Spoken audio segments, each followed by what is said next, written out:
Okay, everyone. Time to talk about security and privacy. I'm Paul Dambold, CoreOS Technologies Evangelist, and I'll start by saying, as I think we all know, there's news reports about security and privacy every day, and usually the news reports are scary for most people, but very rarely do you see iOS and your apps mentioned, and we want to keep it that way. And that's what we're going to be talking about, preserving that great reputation we have. To keep us on track, a couple of checklists for the things we want to talk about. On the security side, we'll be talking about protecting data on the device, protecting data on the wire, so to speak, a little bit about defensive coding. On the privacy front, when we get to that section, we need to talk about identifiers. We need to talk about the mechanisms that arbitrate access to personal data, to your apps, and also the care that needs to be taken when you're logging runtime events and other glitches in ways that protect users' privacy.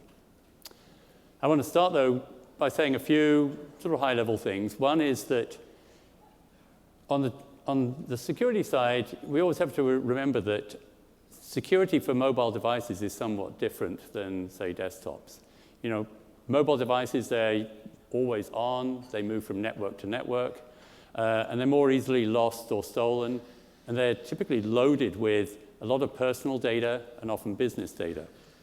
And these are factors that play into design and implementation decisions that we all have to make pretty much every day. Another thing, you know, look at this picture.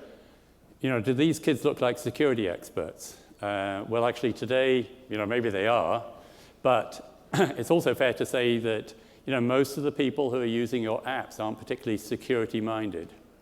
So, you know, we all know that it's important to set a passcode and make it a strong passcode, and we also all know that it's not a good idea to have the same login credentials for multiple web services, you know, et cetera.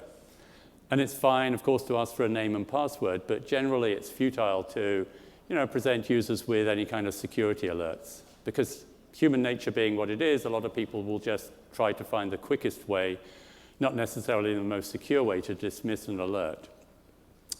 And all that boils down to the fact that you need to take the most responsibility for protecting any personal or business data that your apps manage, and you need to do it in ways that don't pester the user. So, in other words, good security is mostly invisible. And just one other thing that we all need to recognize is that there's no such thing as unbeatable security. So there's always the possibility that bad guys will look for vulnerabilities in your apps. But on our secure platform, if you take the measures that we're going to be talking about, you're not going to be an attractive target for attackers. They're more likely to go after softer targets on other platforms, and quite frankly, I don't have to worry about that. So let's get into protecting data on the device. And the motto here is play it safe. And this isn't just about, you know, finance apps, medical apps, business apps. You know, we see there's no limit to the creative and unexpected ways that users use apps. So really, if there's any possibility, if there's the slightest chance that an NS string, for example, could contain data that would be bad news if lost or stolen, you should protect it. When I go looking for security vulnerabilities in an app, you know, one of the first things I do is, after I get the app on my iPhone or my iPad, is hook my phone up to my Mac, and I've got some device management and forensic apps. And it's very easy to see all the app's files. I can move them out of its container onto my Mac, maybe run the contents of a file through a decoder if it's not immediately obvious what's in the file, and see if there's anything interesting or potentially lucrative. And I don't need to be a programmer to do this. These tools are widely available. And the point is, if it's so easy to do it, you need to protect your data. You need to take measures to make sure it's not so easy to get at an app's files and, you know, find personal or sensitive data in them. So that's where data protection comes in. And we've had it since iOS 4 and the iPhone 3GS. So it's by no means is it a new thing, but we need to keep talking about it until everybody uses it. In a nutshell, it's you telling the OS when you want access to your keychain and your files, or thinking about it the other way around, it's you telling us when you want us to safely encrypt your data when you no longer need it, when the device gets locked. It's as strong as the user's passcode, so obviously a good idea for users to have a strong passcode that's going to take a long time to brute force. And without going into too many details, the way it's done is we take the device's unique encryption key, we take a key derived from the user's password, tangle them together, and use that to create a set of class keys to protect keychain items and files. And class in this case isn't an Objective-C class, it's just an attribute that you hand us to tell us when you want access to keychain items and files, or when you want us to throw away the keys. And, I think John mentioned it this morning. I'm sure it's been mentioned a couple of times today.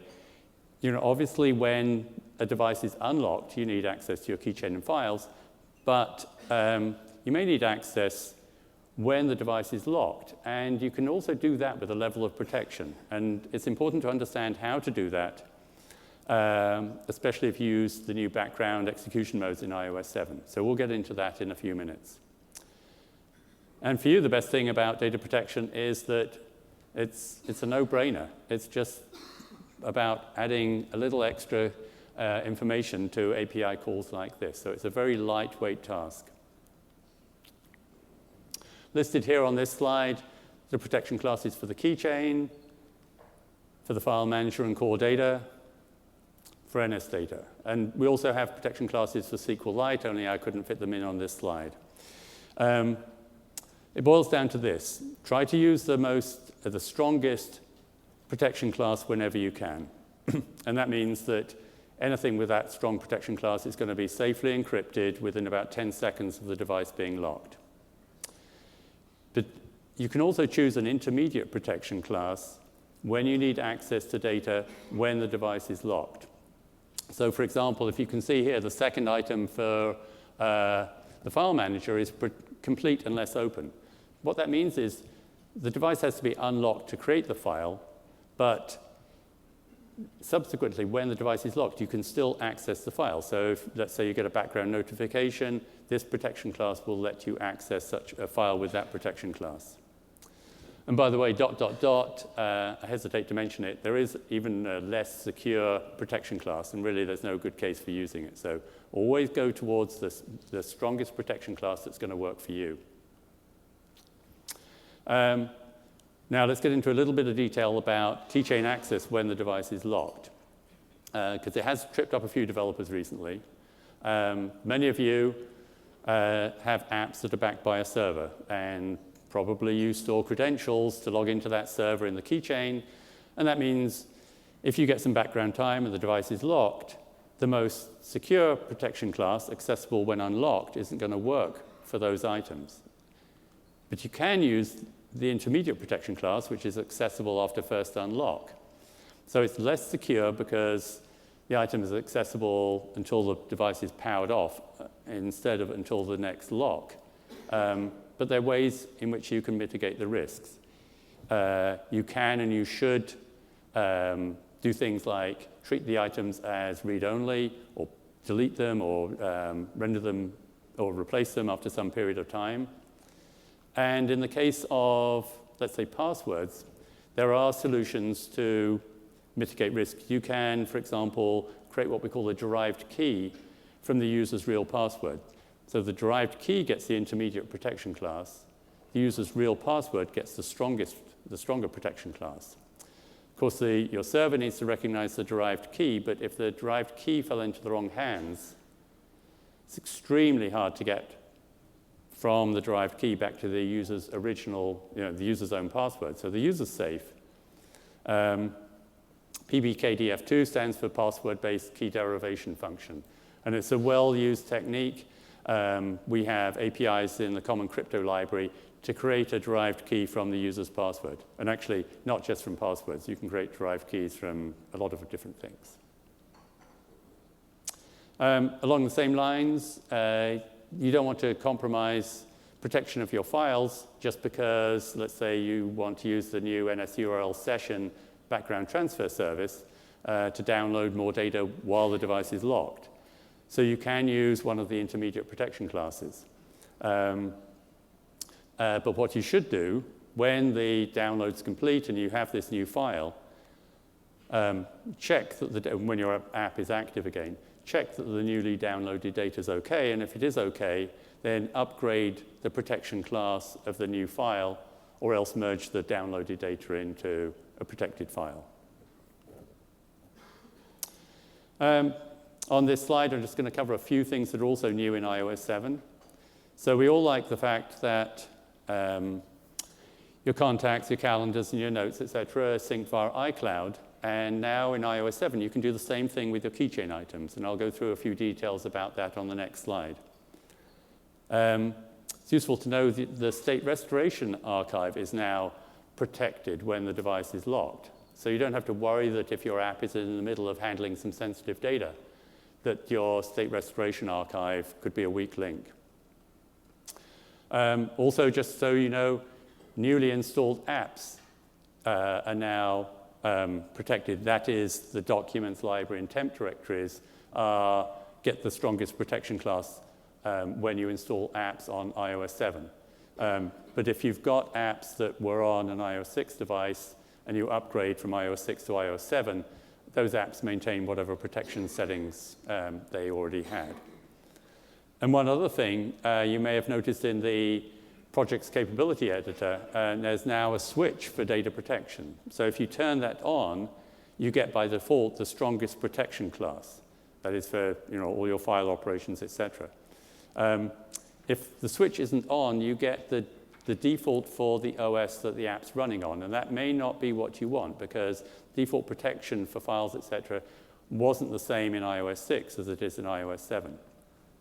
And of course, none of this setting the default doesn't get in the way of any explicit declaration of data protection that you make in your code. So as I mentioned, not only do you get synchronization for iCloud for things like your calendars and your contacts, you can now do this for your keychain items. All the uploads to the iCloud servers use strong network security, everything's stored encrypted on the iCloud servers. But you don't get this by default. Items without this new ksec at a synchronizable attribute aren't synchronized by default. You have to basically go through all your keychain items and decide on an item-by-item basis what should be synchronized. And you need to think through the implications of having an item that is synchronized when you add an item or update it or delete it for things like logins, etc. The implementation is limited to passwords, so it doesn't apply to other kinds of keychain items like certificates and keys. But passwords as a category not only can be used for real passwords, but they can be used for other things like account names and credit card numbers, all sorts of things like that. Does work with shared keychain items, items shared amongst your apps if you use the keychain access group entitlement. Just make sure all your apps use the same ksec at a access group name. And also, just as you know, anything that can be synchronized across devices, there's the danger that references to that data could become stale so be careful on that point. So that was keychain items. Well, as you know, when it comes to synchronizing documents and core data and key value data, you can use iCloud. And if you do that for free, you get secure transmission of all that kind of data to the cloud servers, and storage on them is secure. And you also, as you know, have an alternative, which is to use your own servers and take responsibility for securely communicating personal data to those servers. And we'll talk about secure networking next. But just to summarize this section, data protection, huge bang for the buck for almost no code on your part. Be careful if you need access to certain keychain items and files when the device is locked. That's where the intermediate protection classes come in.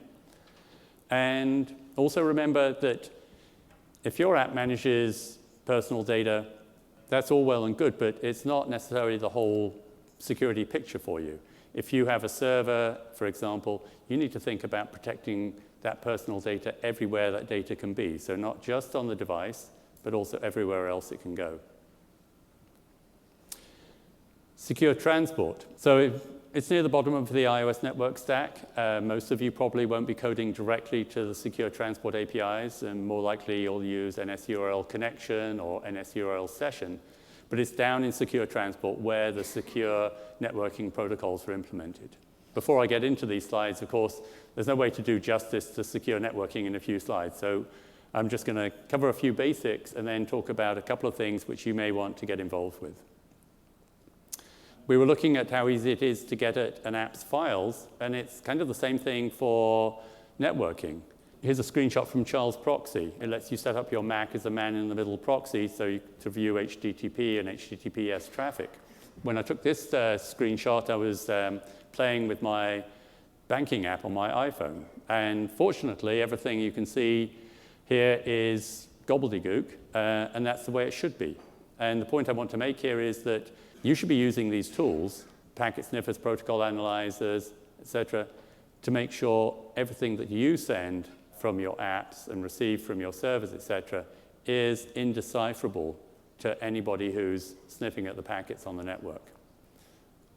There are two basic and essential requirements to secure networking. One is on the wire, what we call on the wire confidentiality, just making sure that the packets you send and receive are indecipherable to the passive attacker, that's the packet sniffer. The other thing is the ability to authenticate the server you want to talk to make sure that you're basically immune from man-in-the-middle attacks. And then the server may want to authenticate you. Often that's just asking for a name and password, but sometimes there's more than that. And you need this confidentiality and authentication. They are separate. You can have one without the other, but do you want both? I'm going to talk about TLS in the coming slides. And of course, there are other protocols. Just want to make sure that you all use a secure networking protocol that's going to meet your security needs. Here's TLS in a nutshell, obviously skipping a lot of details to fit on one slide. Maybe I should say TLS stands for Transport Layer Security. 10 years ago, it evolved out of SSL, Secure Sockets Layer. Basically, there's 3 steps to it. The client needs to do what we call the handshake with the server. That's where we start off. We tell the server what versions of TLS we support, the cipher suites we have, the compression modes we can handle. And then the server gets back to us and says, OK, I want you to use this version of TLS, this crypto, this compression mode. That's all pretty straightforward. It also sends us this chain of certificates. And it's very important that on the device, the iOS device, that we check that chain of certificates to make sure the server is truly who it says it is and can be trusted. And that's what we're going to be getting into in a couple of slides. By this stage, we've got all the ingredients we need to set up a secure networking connection. The client knows the server's public key because it's in the server certificate. We encrypt a random number with that, send it to the server. The server has its private key, can decrypt it, and we now have this shared secret, and we can use that for symmetric key encryption to basically make sure that all the packets, all the data sent back and forth between server and client are protected. And the critical piece I want to get back to here is this chain of certificates. And just to put the visual picture on that, if you want to see a certificate chain, the easiest way to do it is go into Safari on the Mac, click on the little lock icon for any HTTPS site, and you'll see the certificate chain going from the server down to what we call a root anchor, which is a certificate that's implicitly trusted by the OS, typically because it's signed by a well-known certificate authority. Let's say your app talks to your server using HTTPS, for example, and let's say you write your app, and let's say somebody else sets up and maintains your server. And probably when your app gets published and your server's online, everything works just fine. TLS takes care of the authentication, and everything's good. But there's a possibility one day something's going to go wrong, and the default server trust evaluation that TLS does for you is going to run into a problem. Now, before I get into what you should do, a couple of things you really must not do. One is have any code in your app to bypass server trust evaluation, because then you're running the risk of sending sensitive data, credentials, personal data, business data to an imposter. And the second thing you really shouldn't do is ask the user to make the connect or don't connect decision. Because quite frankly, I mean, how's the user going to know what's safe to do or not? So that's really unfair on the user. In almost all cases, the problem lies on the server side. And so wherever possible, you should fix the server first. But in the real world, quite often you can move faster than the folks who are maintaining your servers. You know, in the case where the server certificate has expired or the server's DNS name no longer matches the DNS name embedded in the server certificate, you know, really get on the phone or call the server folks and get them to fix that kind of problem. But there are a few problems that you can work around in your app in ways which will allow server trust evaluation to happen as they should happen. If the server, for example, doesn't send a complete certificate chain to you, or if the server uses a self-sign cert, you can embed the missing certificate in your app, and that enables you to allow trust evaluation to properly happen. And that may be a sensible course of action that you can take to, you know, let the server folks off the hook. For many of you, if you're doing any kind of app which has got kind of an extra level of security required, you may want to go further than allowing iOS to take care of server trust evaluation. You know, we have, I think, over 200 root certificates in the OS, but you may want to explicitly require that certain certificates are in the certificate chain received from the server. And if you want to do this, this is what we call certificate pinning, you can get involved with trust evaluation. Now, I'm not going to go into any details on this, but I do want to point you to at least one sample code project. The Advanced URL Connections sample project, which has actually been around for quite a while, it's a great introduction to the code that you may want to put in your apps to deal with server trust evaluation. And I'd encourage you to check out that sample code if you want to get into this area of network security. But for time reasons, we need to move on to talk about other things. Just want to say a few words about secure transport and OpenSSL. Probably, I'm guessing, at least a few of you use OpenSSL. It's an open source project. It's got a lot in common with with secure transport. And you know, I quite often hear developers say they have to use OpenSSL because, you know, maybe they're developing for multiple platforms or they've just been told to use OpenSSL. I just wanted you to consider this. You know, secure transport built on top of FIPS 140-2 certified crypto.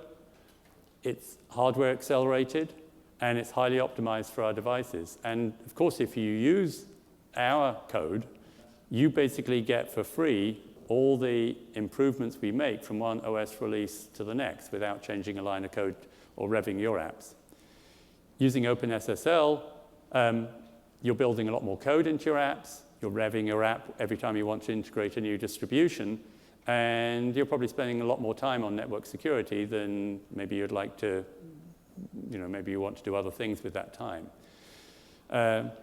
So here, just a plug for some fairly new code. If you are considering migrating from OpenSSL to the native code in iOS, do check out the crypto compatibility sample code. It's up on the Dev Center. It's in the Mac section, but the code applies equally well to iOS. Before I move on, basically just a plug for those using the packet sniffers and protocol analyzers I mentioned a few slides ago. You know, choose a secure networking protocol and take the time using network packet sniffing tools, etc., to make sure that you can't find any personal sensitive data in your network traffic. If you can't find it, there's a good chance that you're doing the right thing, and attackers won't have any luck trying to get at your network traffic either. I'm going to spend just a few minutes on defensive coding or secure coding. When you hear talks or start to read documents about this stuff, it's usually about buffer overflows and unsafe string formatting and things like that. Techniques that attackers have used to insert malware or cause apps to malfunction. And we will look at a few things that you can do, but let me just start by saying, Apple does most of the heavy lifting here. We've got a secure boot chain. It validates the integrity of the OS stack at PowerUp. We only run apps that are code-signed in their sandbox with baked-in entitlements to make sure that even a compromised app can't do much damage. We've got things like ASLR, address space layout randomization, which makes it impossible to predict where an app's memory is going to be loaded, where an app's pages are going to be loaded into memory. So that guards against memory management attacks. And we've got a whole lot more. Plug here for this iOS security white paper that's up on the Apple website. And it's a good place to get a good understanding of everything we've done to provide you with a secure platform. But that doesn't mean there's nothing for you to do. So first thing I want to say is use Clang, the static analyzer. I mean, it really does a whole lot of work for you, weeds out exploitable flaws and other bugs in your code. So periodically or frequently use Clang. Any text field that could possibly contain sensitive information, you should protect it, in other words, mark it as secure text. It's so easy to do, either in code or in interface builder. Secure text is not cached. We disable autocorrection, so take advantage of it. If you ask anywhere in your app for an account name and password, or just a password, you can use the secure text input and the login and password input, alert view style methods, just to mask what's on screen. As soon as you can, if you've got any object, anything that could contain potentially sensitive data, just purge it after you've used it as soon as you can. Maybe you need to drop down to core foundation or lower to get at the bits, but good practice. And if you ever show on screen what you wouldn't want to find in an app snapshot, there are ways of basically hiding key windows to protect that kind of information. We don't let users down version iOS because that would obviously expose security flaws fixed in more recent versions of the OS. So it may make sense for you to do an OS version check in your app. I could have had more slides talking about other things that are basically unsafe, like storing sensitive data in NS user defaults, etc. And hopefully you've looked at these last few slides and gone, well, I do all of these things, and that's great. But I do need to point out that we have seen cases where developers may be rushing to get their apps published, have skimped on these secure coding practices, and unfortunately found themselves in the headlines. So it is worth the time to basically audit your apps periodically, make sure you're doing these straightforward defensive coding techniques. I'll say just a few words about what a lot of developers are concerned about, which is what happens if my app is running on a compromised device. First off, word of caution. So tamper detection can be a little tricky. It's certainly not a trivial task. And what you want to be really careful of is not compromising the stability of your app, avoiding making your day-to-day development and testing complicated, and especially you don't want to do anything that might impact users running your apps on legitimate devices. Code like this is fine, except that if an attacker's patch def open, it's not going to work for you. It's very easy to find scores of what are called jailbreak detection code snippets. Most of them try to do things that are blocked by sandboxing. And I'm not saying don't do these things. I mean, you can litter little bits of code like this through your apps. Just putting them in one place isn't going to work, of course. By all means, do this carefully. You will frustrate an attacker, but you have to accept that a skilled attacker with enough patience will probably overcome most of these kind of checks. And that's why we don't have an API to tell you if you're running on a compromised device, because that would be the first API attackers would hijack. Before I move on to privacy, just want to say it's worth the time. Make sure you're using data protection, that your networking is secure, that you're using defensive coding. If you do all these things and repeatedly ask yourself, are you doing all these things correctly, you'll be in good shape. Now, on the privacy front, you've seen us in successive iOS releases. We're giving the user more and more control, deciding on a per-app basis who gets access to their personal data and device features. You've also seen us deprecate and remove mechanisms that enable apps to track devices and users. And there's a part for you to play. And the first thing I want to say is that, you should all want to have a reputation as developers who take privacy seriously. And you should also make efforts to make it easy for users to find out what you do with the personal data that your apps manage. A few words about identifiers, but actually this section should be old news for all of you. No more long-lived identifiers. It's all about purpose-scoped identifiers. We rolled out the app, the vendor, and the advertising ID over a year ago. And of course, as I'm sure you all know, we deprecated the unique identifier API. And now in iOS 7, it's completely gone. Also, get host UUID is gone. You need to use these identifiers in the way for which they were designed. You need to pay attention to how they behave. They're always backed up, but they don't last forever. In most cases, the vendor ID replaces the old unique identifier, or the old UDID. And you need to be careful, for example, with the advertising ID. Remember, the user can reset it at any time. So pay attention to to the purpose for which these identifiers were implemented, use them, and you obviously know by now you need to get away from the old UDID. We also cranked up privacy protection in a few other ways, which I'll list on this slide. The MAC address. Well, we couldn't deprecate syscontrol and iOctal because they're used for other purposes, but we don't want the MAC address being used as a device identifier any more than the old UDID.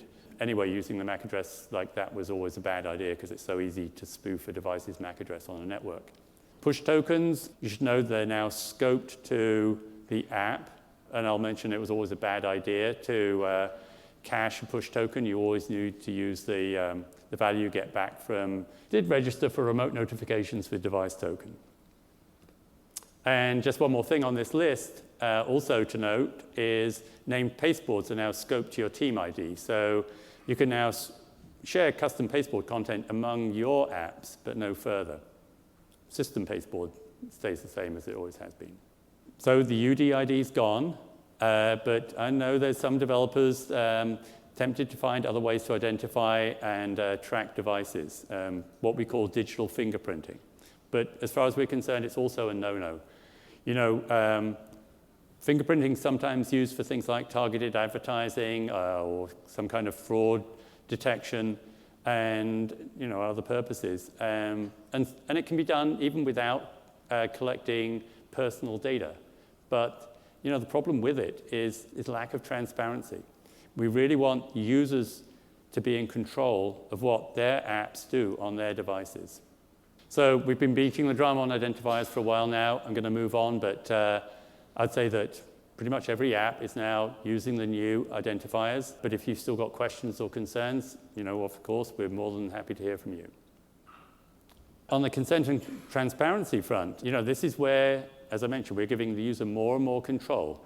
The OS intervenes between your app, the OS intervenes between your app and the user when you want access to personal data or device features. And there are 3 things you need to do. You need to make sure that your app works well, even when the user says don't allow. You need to help the user by providing these, what we call purpose strings, make an informed decision about whether to grant your app access to their personal data. So here's a good example of an app saying exactly why it wants access to your location and what it will do with that information. And the third thing you need to do, very important, is test. Test every possible scenario to make sure your app works robustly as privacy settings can change. Here's the list of everything that can trigger a consent alert. When you ask core location to start updating the location, or the image picker to access the asset library, etc. That's what triggers the consent alert. The user's consent or not happens outside the address space of your app. You find out about it asynchronously, either through a delegate or a block method. A few things that we changed or introduced in iOS 7. So for social, that's the account store framework. We added a new account type for Tencent Weibo, which is the Chinese microblogging service. For the camera now, in some regions, if you ask AV Foundation for camera input, user will get a consent alert. So you need to be prepared to handle the user maybe saying, don't allow. And also new in iOS 7, the microphone now. That'll trigger the consent alert. And if the user says no, your audio recording session is going to return silence. Data stream will be all zeros. And last but by no means least, core motion. So if you're going to use core motion, that's also going to trigger a consent alert. And there are two things you need to do. One, be prepared to handle the user saying don't allow. In other words, keep your app running with as much functionality, keeping it as useful and as engaging as possible, even when that happens. There's no telling the user what they should and shouldn't do. You've just got to make your app as useful as possible, even when the user says don't allow. And one other thing, nobody wants an app when it's launched to throw up a bunch of consent alerts. You should always delay until you really need access. And then that consent alert's actually going to make sense to the user. It'll be in context to something they've done. Quick word about restrictions. Some of you may have apps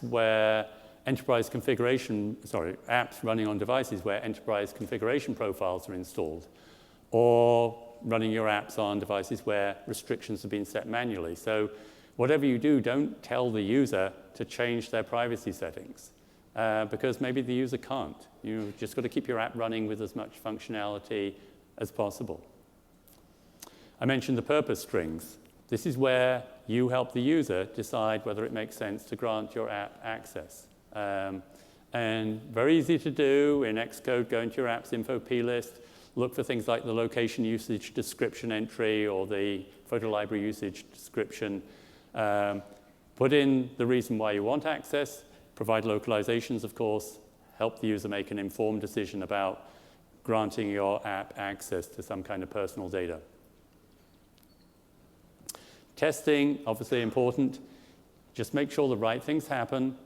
When the user says OK, when the user says don't allow, when the user later changes her or his mind, and also when restrictions are in place. Now, the consent alert only comes up once per test run of your app, so maybe you're going to have to reset or toggle your privacy settings between one test run and the next.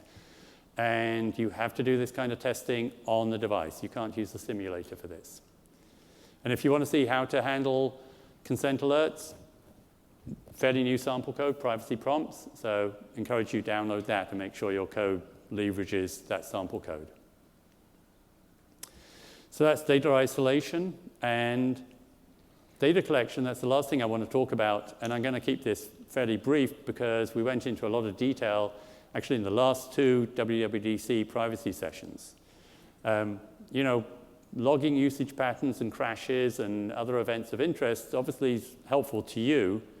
You find out what features are most popular, where code needs to be tightened up.